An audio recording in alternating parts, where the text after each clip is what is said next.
అంటే ఇప్పుడు బయటకు వచ్చేసరికి మందిని ముంచిన మల్లారెడ్డి ఇంత ఆస్తి సంపాదించిండు. సుమారు 70 ఎకరాలలో సురారంలో ఒక ఇంజనీరింగ్ కాలేజీలు, మెడికల్ కాలేజీలు.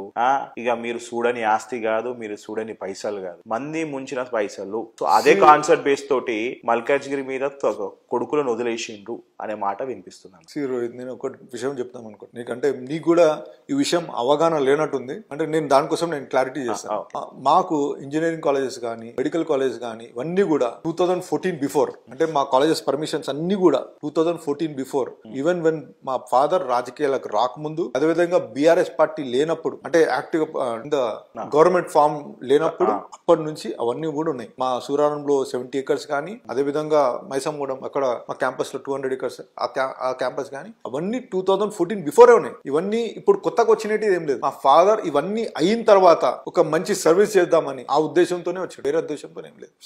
ఇది చాలా, అంటే నాకు కూడా అవన్నీ చూపిస్తే చాలా బాధ అనిపిస్తుంది నిజంగా. అంటే ఒక మనిషి ఇంత ఒక స్టేచర్ సాధించిన తర్వాత, ఇంత చేసిన తర్వాత, మళ్ళీ పబ్లిక్ సర్వీస్ లో కూడా మీరు కాన్స్టిట్యున్సీకి మీరు కరెక్ట్ గా మీరు, నేను అనేది మాకు 61 గ్రామాలు ఉన్నాయి. ఏదైనా ఒక ఊరు వెళ్ళు, నేను నిజంగా అంటున్నా, నాకు తీసుకోకుండా నువ్వు వెళ్ళు ఒకసారి రియల్ గా పబ్లిక్ ని ఒపీనియన్ తీసుకో, ఏం చేశాడు మీ ఊరికి. అది ఆయన వాళ్ళ పబ్లిక్ ఒపీనియన్ నీకు క్లియర్ గా తెలుస్తుంది.